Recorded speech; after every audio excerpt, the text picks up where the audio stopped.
The heat hung over the town like a thick, invisible blanket, smothering the air until even the faintest breeze felt like a blessing. It was late morning, and the desert sun had climbed high enough to bleach the colors from the wooden stalls and clay buildings of the open-air marketplace. Vendors fanned themselves with scraps of cloth, their voices calling out half-heartedly to customers as the smell of dust, sweat, and roasting meat swirled together in the dry wind. People moved slowly between the rows of goods, a mother haggling for bread, two boys darting through the crowd with stolen dates, a merchant weighing turquoise stones in his palm. It was the kind of morning where everyone's mind was on the simple rhythms of survival. No one came here expecting violence. That was before the shouting began. It started as a sharp, barking command, the kind that makes heads turn before you even understand the words. The sound came from near the center of the market, where a broad-shouldered man stood in the narrow shade cast by a stall of dried peppers. He wore his shirt open to the chest, the sun glinting off a sheen of sweat that made the veins in his forearms stand out. His right hand gripped a thin leather strap, not the kind used for a horse, but something shorter, meant for striking close. Beside him stood a woman, her hands drawn protectively to her front, where a small bundle was tucked in the crook of one arm. She was round in figure, her frame built broad and soft, and her dress clung to her in the heat.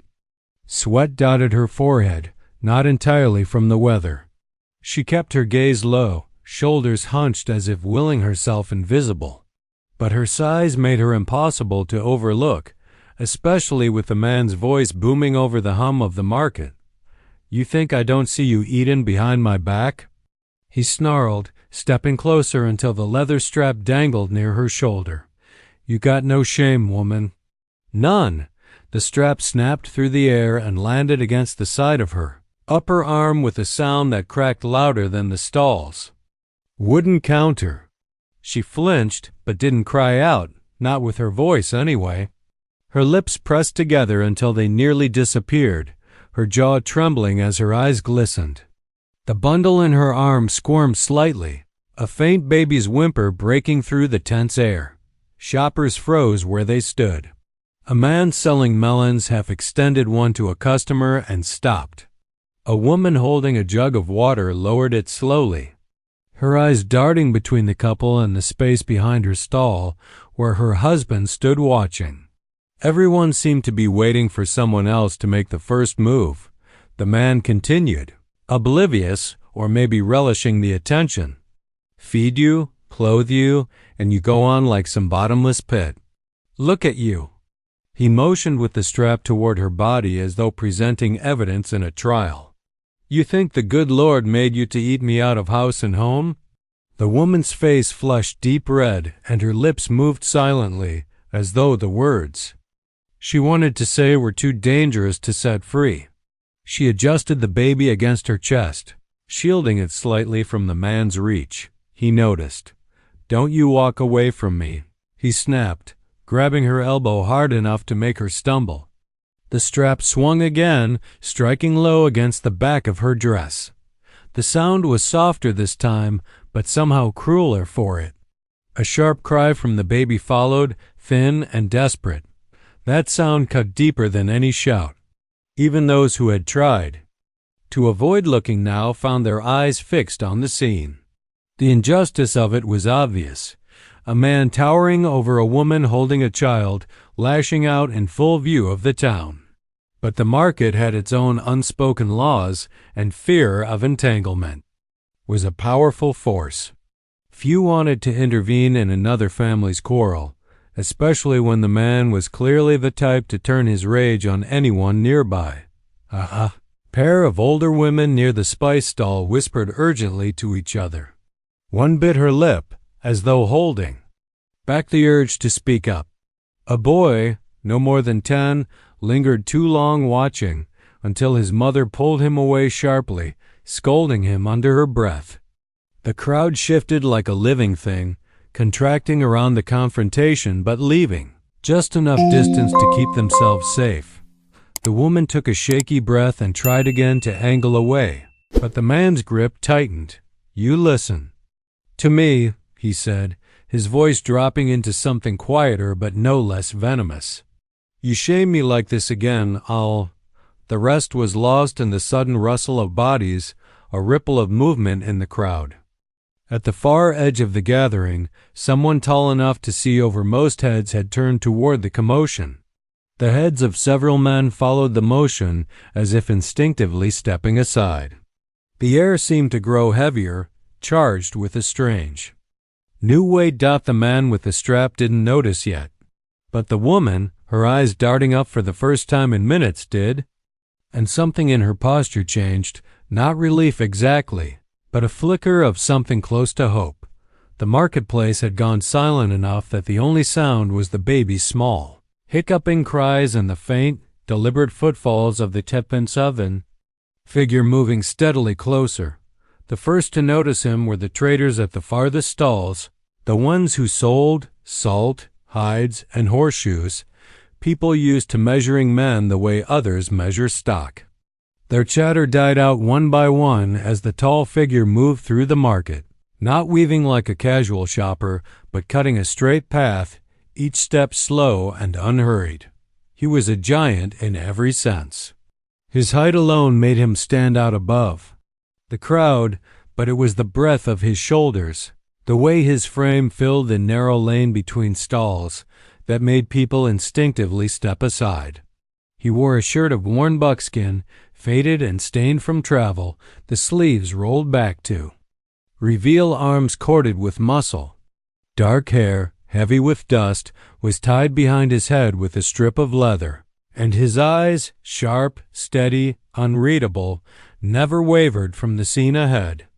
The whispers began low, like the rustle of wind through dry grass. "That's Tall Elk from the river tribes. I heard he fought off 3 men at once in Tucson. No, they say he's Apache, full blood. Best not to be in his way." Some spoke with awe, others with wariness. There were still folks in the town who didn't trust the tribes, who remembered raids and skirmishes from years past. But there were also those who knew his reputation, a man who didn't speak much, but had an iron sense of justice. Near the pepper stall, the woman still clutched her baby. Her husband had not yet noticed the change in the air. His focus was on her, on controlling her, on the leather strap in his hand. His voice rose again, sharp and cutting, dragging everyone's attention back to the cruelty of the moment. "He's got no right," muttered a merchant under his breath. Not quite loud enough for the man with the strap to hear. "Then stop." "Him," hissed the melon seller beside him. The merchant looked away, jaw tight. "And end up next? Not my fight." It was a sentiment shared by many. Courage, in a marketplace, was a rare thing. People feared the shame of doing nothing, but feared the consequences of acting even more. 2 older women who had been gossiping moments ago now stood side by side, hands wringing in their aprons. One's eyes darted toward Tall Elk, then back to the woman being struck. "Maybe he'll—" she began. "She," the other warned. "Don't bring trouble," but it was too late. Trouble was already walking toward them. The strap cracked again, and the baby's cries grew louder. The sound carved into the air like a blade. It wasn't just the violence that bothered people, it was the humiliation. To strike someone in private was cruel. To do it in public was a statement. It said, "I can do this and no one will stop me." The whispers changed tone now, laced with unease and anticipation. "He's coming closer. He's looking right at them. Doesn't even slow down." A young man near the front of the crowd stepped back, making more room without realizing it. His hands went to his belt, fingers brushing the handle of a small knife, not because he intended to use it, but because the human body reacts strangely when it senses a fight might break out. Tall Elk reached the outer ring of onlookers. He didn't push or shove, but people moved aside all the same, as if repelled by the certainty in his stride. His gaze never dropped to the ground, never darted about to assess the scene. He already knew what he had come for. The woman with the baby caught sight of him again and held her breath. Her eyes flickered with something unspoken, the tiniest plea. She dared not say a word, but her shoulders shifted, subtly angling her body toward the giant as though to place herself under his shadow. The husband finally noticed the change in the crowd's attention. His brow furrowed, his voice faltering for the first time. "What are you all staring at?" he barked. But the edge in his tone was thinner now, less sure. No one answered him. Instead, they all waited, the silence between them growing heavy enough to crush the air. It was the kind of silence that came before storms, not chaotic, but tense, like the pause when lightning is about to strike. The whispers faded into nothing. All that remained was the rhythmic sound of tall elk's boots on the hard-packed earth, drawing closer with each step. The space between him and the man with the strap closed to just a few yards, and though no one dared speak, everyone in the marketplace knew the same thing in that moment. Whatever happened next, the balance of this morning, and perhaps this town, was about to change. The baby's wail tore through the marketplace like a jagged crack of glass, sharp and unignorable. It wasn't the soft, tired whimper of a hungry child. It was the panicked cry of something small and defenseless, sensing danger it couldn't understand but could feel in its bones. The sound made people flinch. It slipped past the walls of indifference they had built around themselves, cutting into whatever part of them still remembered what it meant to protect. The woman holding the child tightened her grip, rocking back a half step as her husband's hand clamped down on her forearm. His fingers dug deep into her flesh, his grip a cruel anchor keeping her from escaping. "Shut that brat up," he snarled, his voice thick with frustration. The baby only cried harder. Its face turned red, tiny fists thrashing against the swaddling cloth. The heat of the day seemed to intensify in that moment, as though the sun itself were leaning closer, eager to witness what came next. From the edges of the crowd, Tall Elk's steady footfall stopped. He was close enough now to take in every detail. The woman's trembling arms, the man's leather strap hanging loosely in his other hand, the bruised redness blooming under her skin where his fingers clutched her. The warrior's eyes lowered briefly to the child, then rose back to the husband with a slow, deliberate movement, a gaze that said more than words could. But the husband was too caught up in his own fury to read it. He yanked the woman forward, his voice rising again. "You're useless. Can't keep the house, can't keep yourself, and now you can't even keep him quiet." The baby's cries crescendoed, almost drowning him out. The noise bounced between the adobe walls of the marketplace, weaving into the murmurs of the crowd. People shifted uneasily, torn between watching the child and watching the massive figure standing so close now, still silent, still waiting. A man selling water scooped some into his hand and pressed it over his brow, though the heat wasn't the only thing making him sweat. "That poor babe," he muttered to no one in particular.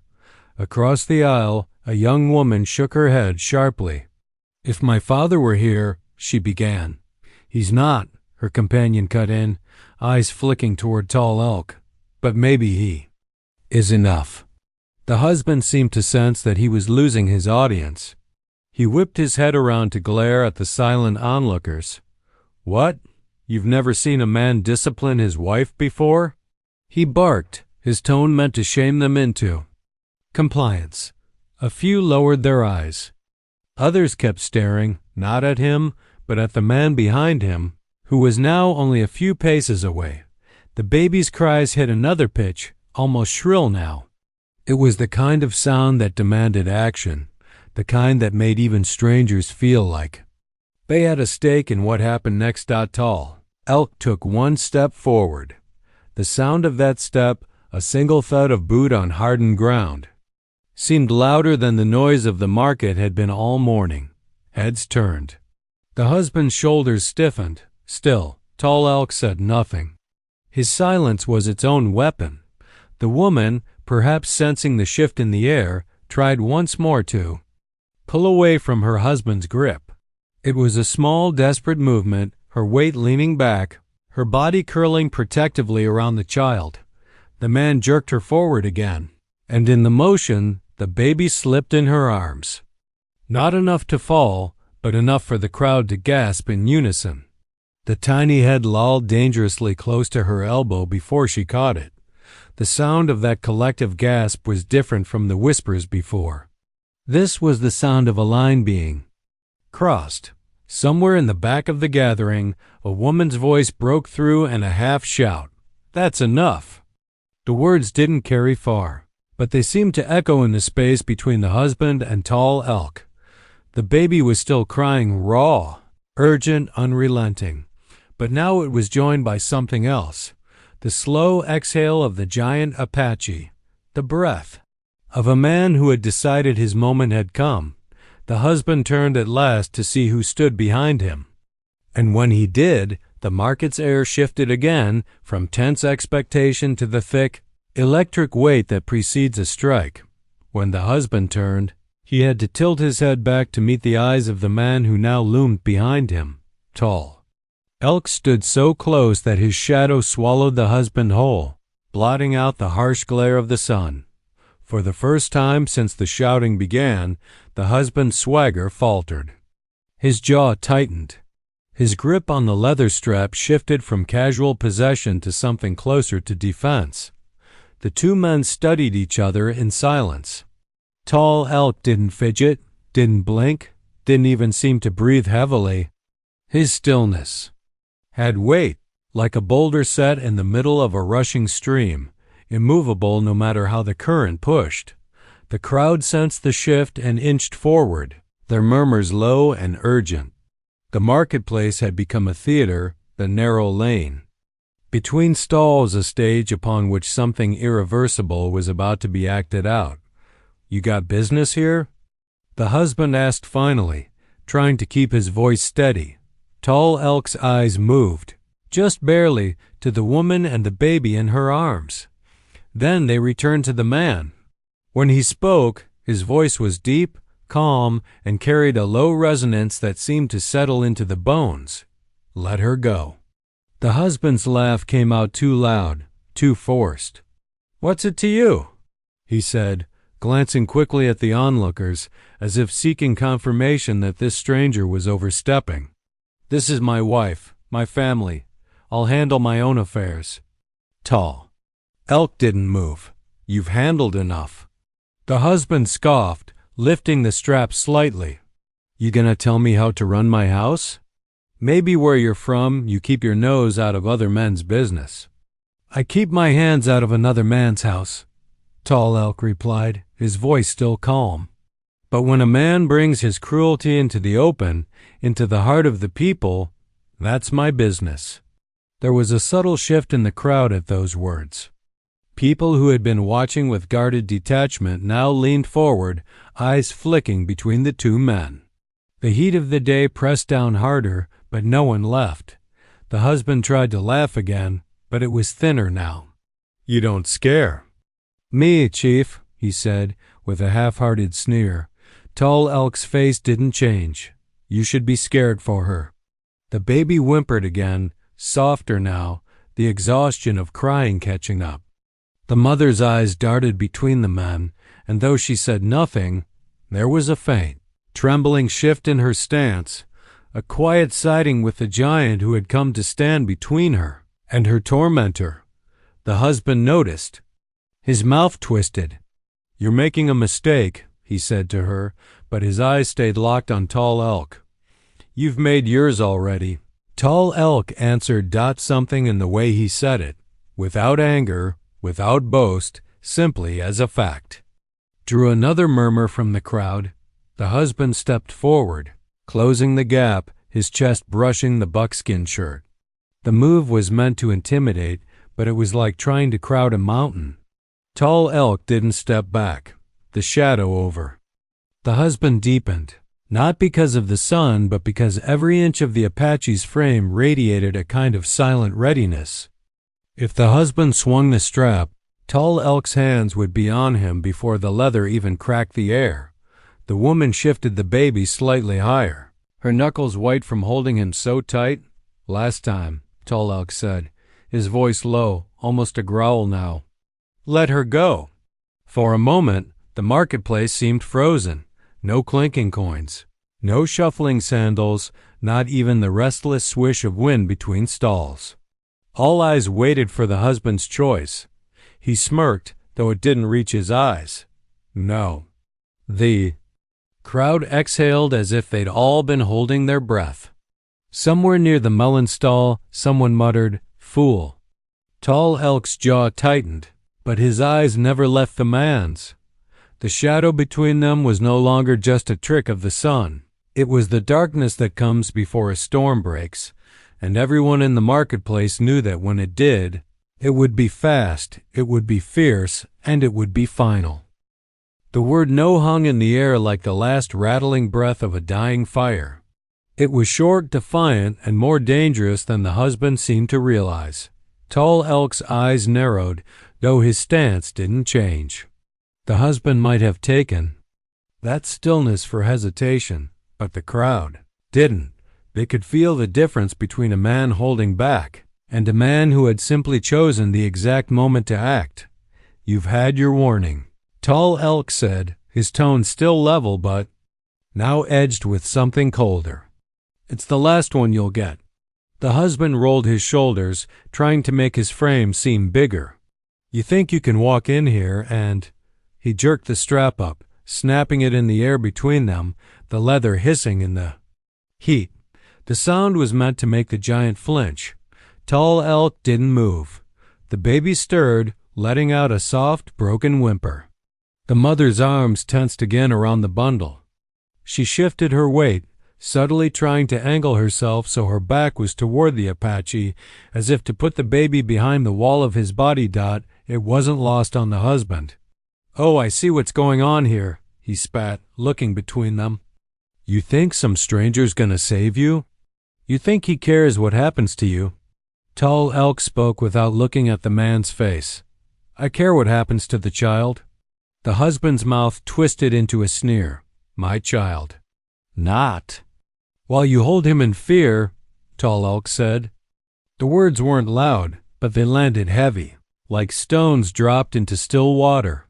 A few people in the crowd murmured agreement now, emboldened by the Apache's presence. It was faint, but the husband heard it. His ears flushed red, the first sign of shame cracking through his bluster. "You all think I'm the villain here?" he barked, turning on them briefly. "This is my family, my house. None of you know what she's done." The leather strap lashed out suddenly, striking the woman across the back of the arm. She winced, clutching the baby tighter, but kept her lips pressed shut.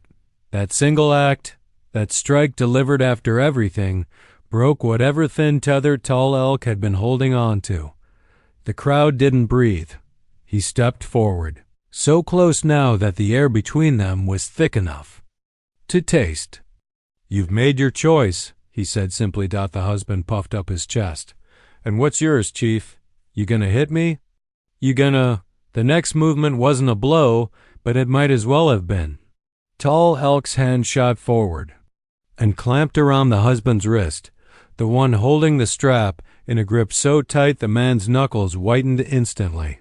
The strap dangled uselessly from limp fingers.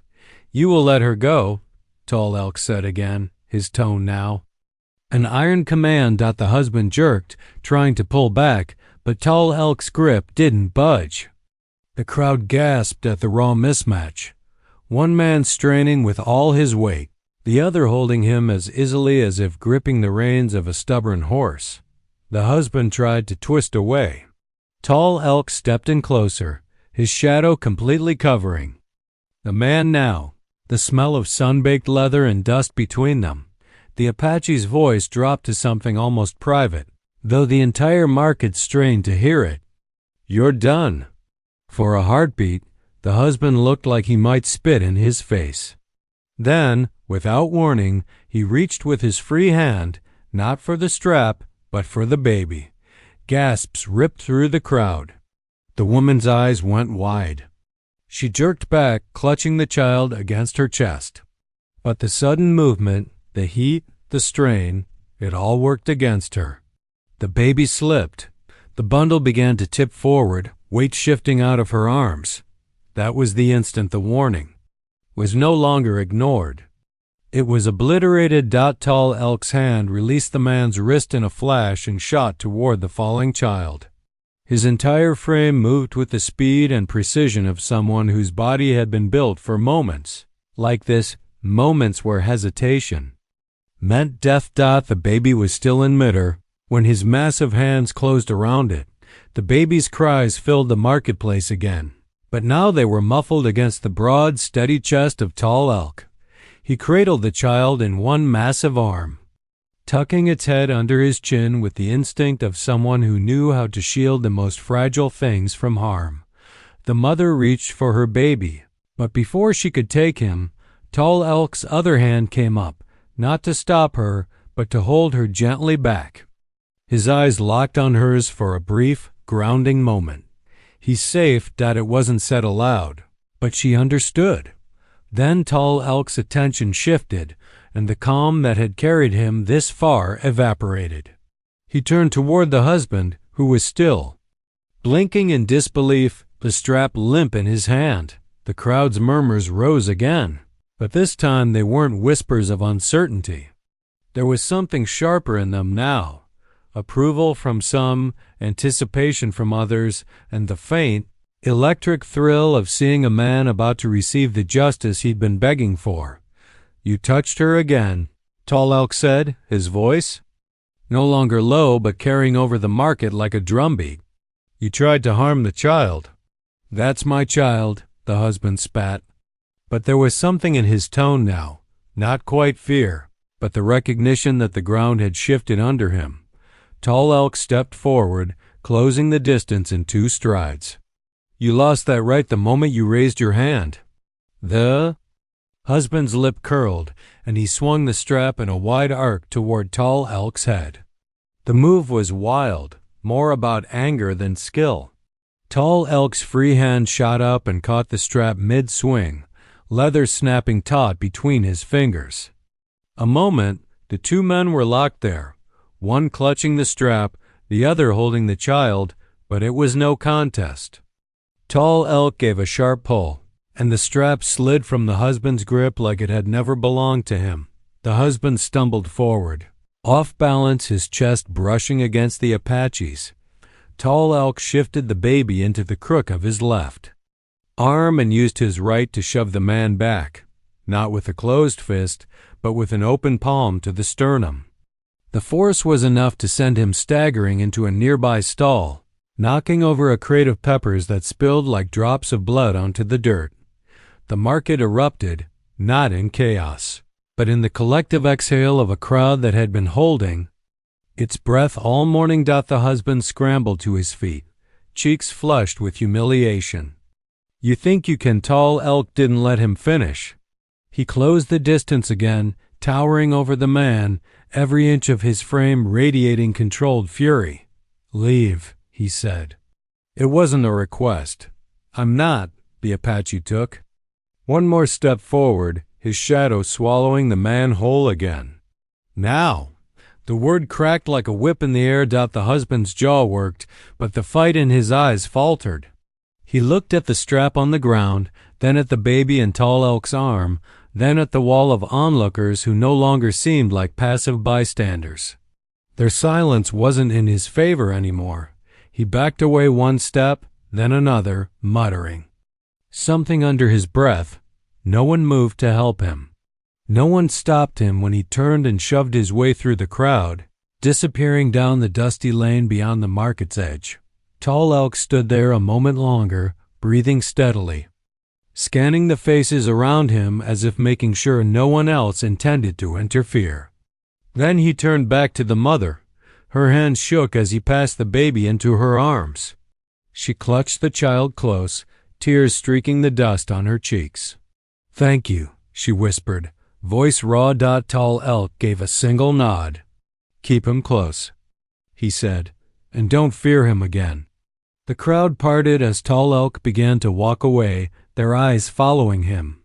No applause, no cheers, only the weight of what they had seen and the knowledge that the balance of the morning had been restored. By one man's refusal to ignore cruelty, but for the husband, somewhere out there in the desert heat, the breaking was only just beginning. The mother's arms trembled as she took her baby back, holding him so tightly the child squirmed. His cries were quieter now, not the piercing wail from before, but a softer hiccuping sound that spoke of exhaustion. She rocked him instinctively, murmuring words too quiet for anyone to hear. The crowd's collective gaze remained fixed on the child, as though ensuring he truly was safe would allow them to breathe again.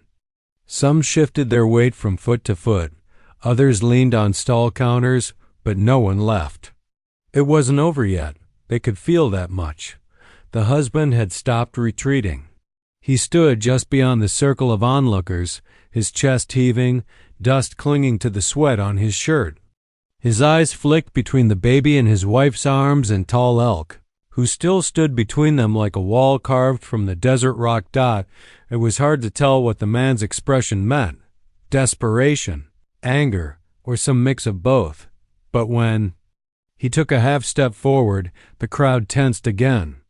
A merchant holding a basket of dried beans set it down quietly, freeing his hands, just in case. "You think this is over?" The husband snarled. His voice cracked slightly, a betraying note that didn't match his attempt at swagger. "That's my boy. You can't keep him from me?" Tall Elk didn't answer right away. Instead, he shifted his weight, placing himself fully between the man and the mother. The move was simple, unhurried, but its meaning was unmistakable. "You'll go through me first." The baby let out a sudden, sharp cry, startling even his mother. She adjusted her grip, but her dress was damp with sweat and the bundle nearly slipped again. Her fingers clawed at the swaddling cloth just in time, but the close call made her chest seize with fear. The husband saw it too, and he moved. It wasn't a lunge. Not quite, but a sharp, predatory step meant to close the gap before anyone could stop him.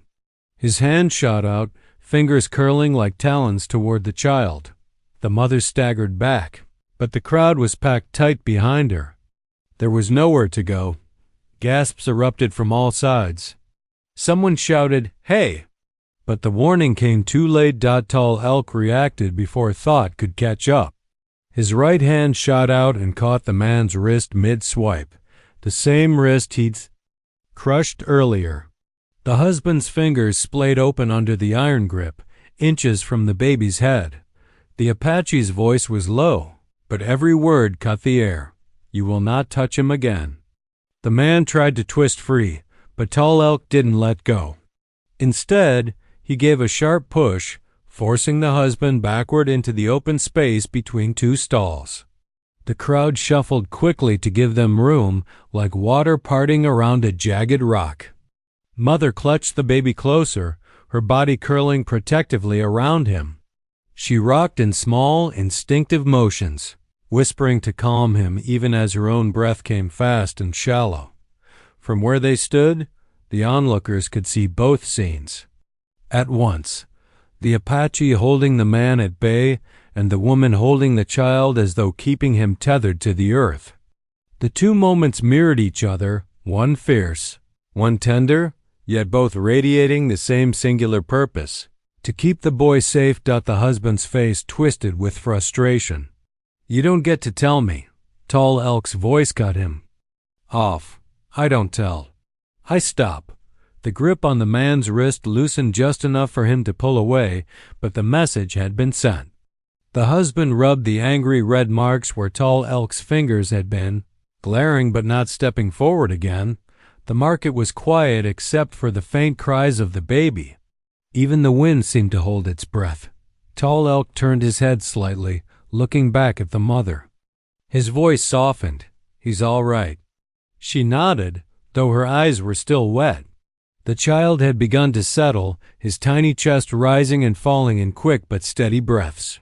The color in his face eased from deep red back toward its natural softness. Only then did the crowd begin to relax. A few muttered to each other. Some shook their heads at the husband. Others whispered thanks under their breath to the man who had stepped in. But no one moved to block Tall Elk as he began to shift his stance again, preparing to close this confrontation once and for all, because the baby might now be safe, but the man who had put him in danger still stood in the sun, and Tall Elk wasn't finished with him yet. The marketplace had become a strange kind of stillness, not peaceful, but suspended. Even the flies circling the melon stall seemed to hover in the heat, their buzzing lost beneath the heavy quiet. Tall Elk's hand was still loose at his side, but his presence was coiled, ready. The husband shifted his weight like a man deciding between fight and flight, his eyes darting between the crowd, the baby in his wife's arms, and the towering figure that blocked his path. "You think you can just take over?" the husband said, his voice raw. "You think you're the law." "Here?" Tall Elk's reply was steady. "I'm not the law. I'm the stop before it gets there." The man scoffed, but his laugh came out thin. "You're nothing." Tall Elk didn't answer with words. He took one slow, deliberate step forward, closing the gap until their chests were nearly touching. The husband stiffened. His hand twitched toward his belt, but Tall Elk's gaze was enough to freeze it there. "You'll leave," Tall Elk said, "and you won't come back with harm in your mind. Or I'll be here again, and you won't walk away so easily." The husband's jaw worked like he wanted to argue, but whatever words he'd been crafting withered before they left his mouth. Behind them, the baby stirred again, a faint, weary cry breaking the tension like a fragile twig.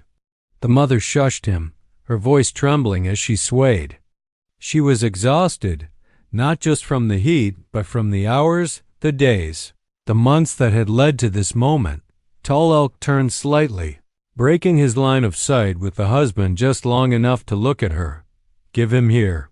Her arms tightened reflexively. Then she hesitated, searching his face. Something there, maybe the calm that had never left him, convinced her. She stepped forward and placed the child into his waiting arms. The transfer was seamless. One moment the baby was against her chest. The next he was folded into the crook of Tall Elk's arm, his tiny head resting against the warrior's steady heartbeat. Tall Elk adjusted the swaddling with care, tucking it so no loose fold could catch the hot wind. He didn't just hold the baby. He shielded him. His shoulders hunched slightly forward, his stance shifting to make his frame into a wall against the man standing only a few feet away. The husband took a half step forward. "That's my son." Tall Elk's eyes flicked toward him. "Not while you're like this." There was no malice in the words, but they hit like a hammer. The man's shoulders sagged, whether from shame or defeat.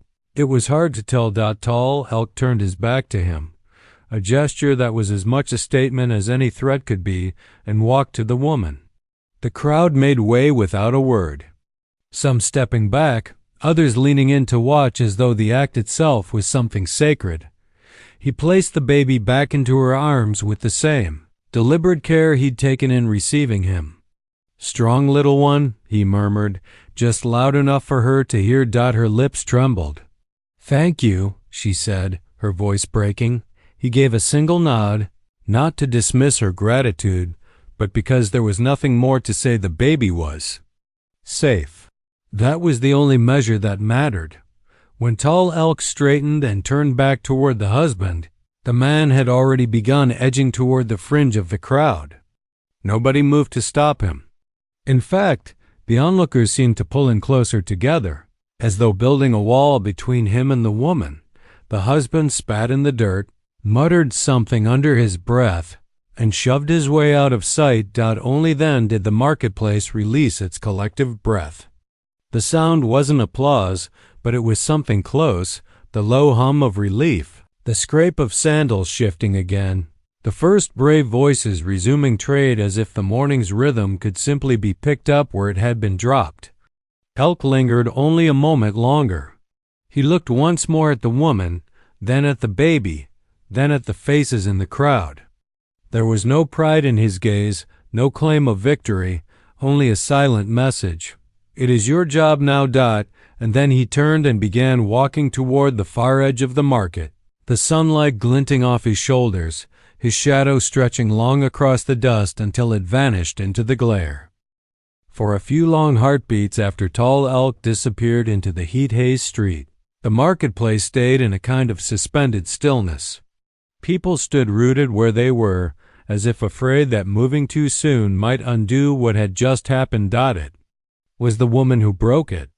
She shifted the baby higher in her arms, pressing a kiss to his damp forehead.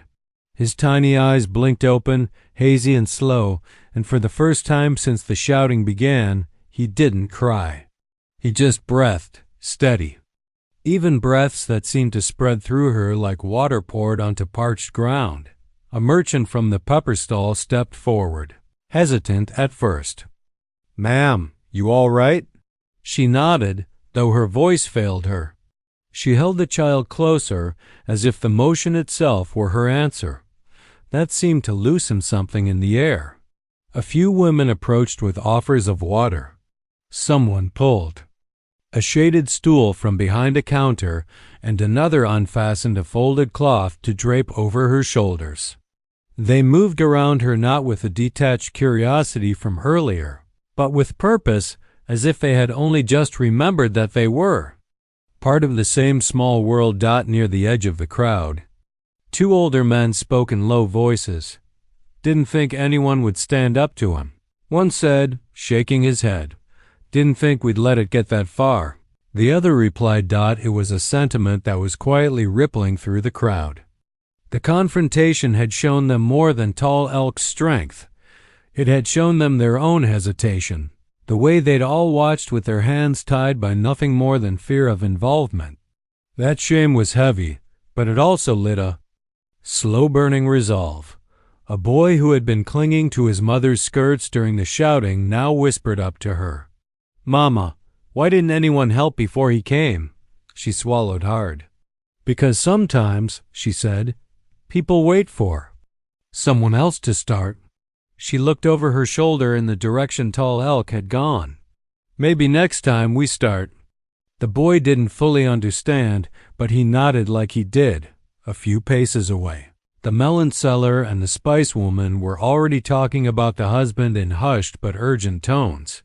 Where he might go, who might keep an eye out.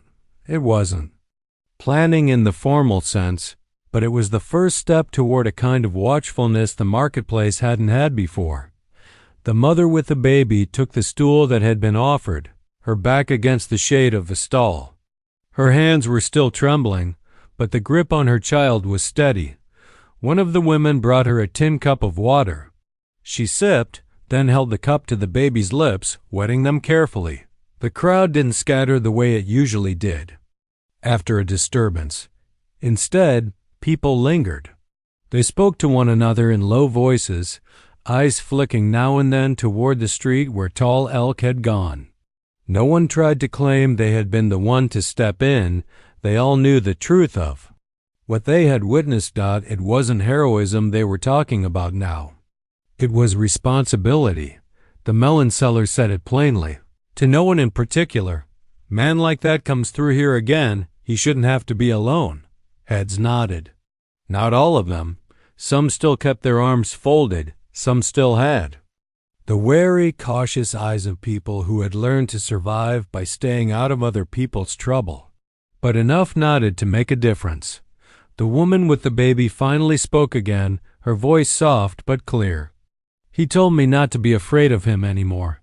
One of the water sellers crouched beside her. "Tall Elk?" She shook her head. "My husband." She looked down at her child. "I think maybe I believe it now." A murmur moved through the group.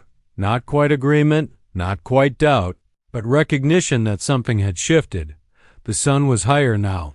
baking the marketplace until the air shimmered, but the heat didn't seem to press quite as heavily. Vendors began reopening there. Stalls, coins clinked again, voices rose with trade. Life resumed, but not in the exact same way. Tall Elk had walked away, but the echo of his stand lingered in the air, threading itself into the rhythm of the marketplace. And somewhere in that unspoken current was the first, faint promise that the next time someone was cornered in the open, the crowd might not just watch. Tall Elk walked without hurry, his long strides carrying him down the sun-bleached road that led away from the marketplace. Behind him, the noise of trade slowly returned, the sound thinning with each step until it was no more than a faint hum swallowed by the open desert. He didn't look back. That was not his way. When something was done, it was done. The wind picked up, carrying with it the scent of roasted peppers from the market and the sharper bite of dry mesquite. His shadow stretched before him now, cast long and thin across the pale dust. The heat shimmered around it, making his outline seem to waver like a figure half in this world, half in another. For a man so large, his presence was oddly quiet. No clanking gear, no jangling spurs, no boastful noise to announce him. The only sound was the crunch of his boots against the packed earth and the steady breath in his chest. At the edge of town, the road forked, one path toward the river, the other into the scrubland that rolled on for miles before reaching the next settlement. He paused for the first time since leaving the marketplace. A small voice called out behind him, "Sir." He turned, and there was the boy from the market, the one who had clung to his mother's skirts during the shouting. The child was panting, his small feet kicking up clouds of dust as he ran to close the distance. Tall Elk waited until the boy reached him. "You forgot this," the boy said, holding out a strip of leather, the same thong that had secured Tall Elk's water gourd to his belt earlier. It must have been knocked loose in the scuffle. Tall Elk took it with a nod. "Thank you." The boy hesitated, shifting his weight. "Are you coming back?" For a moment, Tall Elk considered the question. Then he shook his head slightly. "Not unless you need me." The boy frowned. "How will you know?"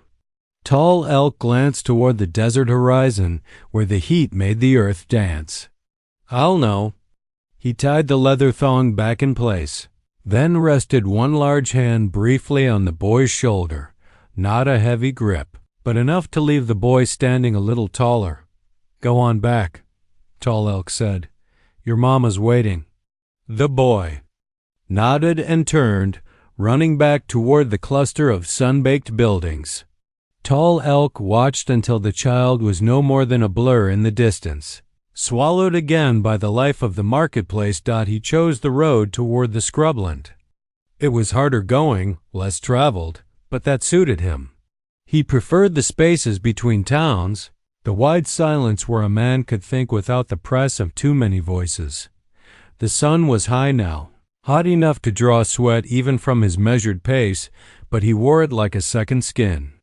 His mind was already leaving the marketplace behind, not to forget it, but to store it in the quiet way he carried all such moments. The image of the baby's face, the trembling hands of the mother, the look in the husband's eyes when his wrist was caught, they would stay with him. But they were not weights. They were reminders. Somewhere behind him, life in that small town had already resumed. But he knew the story of that morning would travel faster than the wind.